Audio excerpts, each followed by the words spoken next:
May hapon. Maayong hapon. May hapon. God bless. God bless. God bless.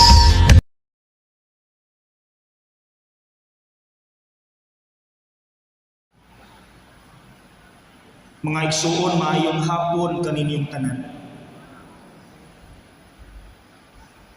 Kabalo mangyud ta nga ang Ginoo sa dinhi pasiyas kalibutan isip tao daghan kay siyag napapahawa nga mga yawa gikan sa mga tao nga gipagsudlan nila. Ug tuod man kanang maong gahom iyang gihatag usab ngadto sa mga apostoles ug madungog na ninyo sa ebanghelyo nga gibasa. Akong balikon. Gipili ko kamo aron makig-uban kanako ug ipadala ko kamo aron pagwali ug makabaton kamo gahom sa pag-abot sa mga yawa. Gidelegate ni Kristo ang maong trabaho sa pagpahawa sa mga yawa. Ug tuod man sa panahon nga ang mga apostoles na lang ang nabilin, na ay mga higayon nga napapahawa nila ang mga yawa sa ngalan ni Kristo. In the name of Jesus. Mga igsuon, kung gidelegate sa mga apostoles ang maong trabaho sa pagpahawa sa mga yawa, mensahe pud ni alang nato nga kita gitagaan sab sa Dios og gahom sa pag-abog sa mga yawa. Kay basin gatuo mo nga kami lang mga pare ang gitagaan sa maong gahom. Ang mga obispo lang ang gitatagaan sa mga gahom. Dili mga igsuon, kada usa nato gitagaan sa Dios og gahom sa pag-abog sa mga yawa. So ang pangutana, Father, dili man ni pare, unsaon man namo pag-abog sa yawa? Simple lang ang tubag mga igsuon. Kung diha sa sulod sa inyong balay, naningkamot mo nga kontrahon ang tanan nga iya sa yawa.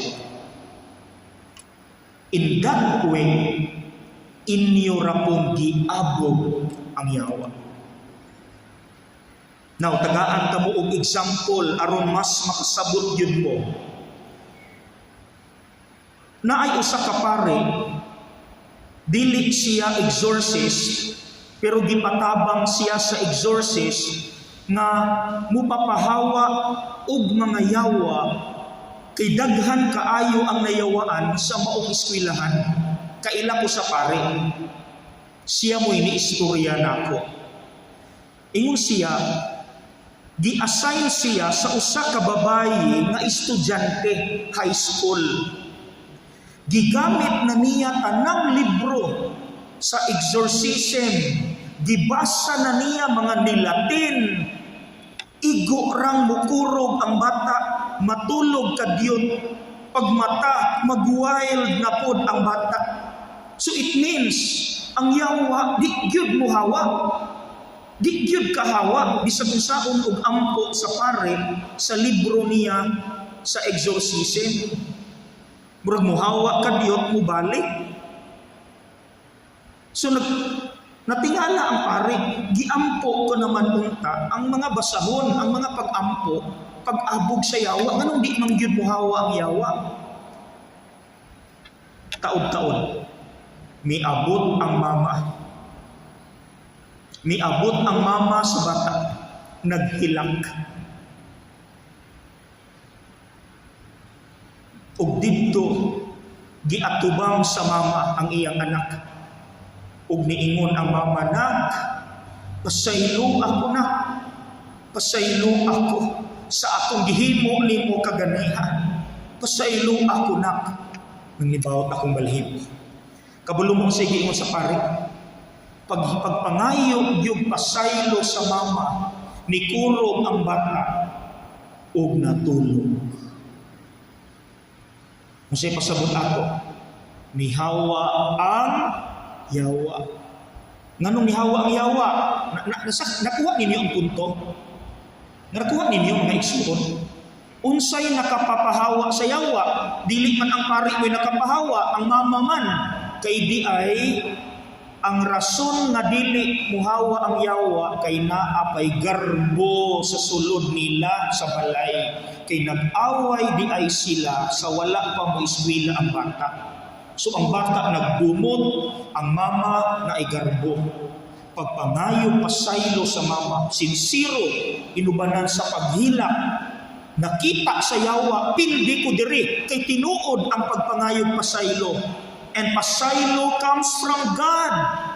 Di ba? Hawa ang yawa, tulog ang bata, nawala yun. Ayaw yun ang bata. Nakuha na to sa sulod sa balay.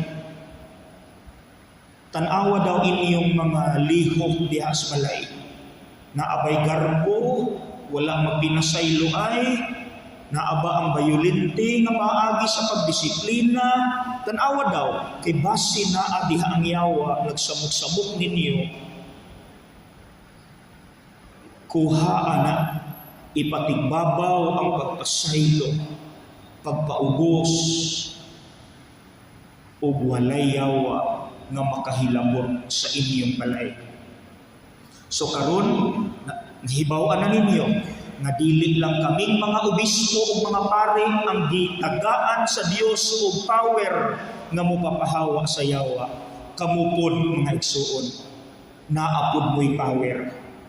Pinaagi sa pagpuyo diha sa balay o tanang kinaiya nga iya ni Kristo. Okay?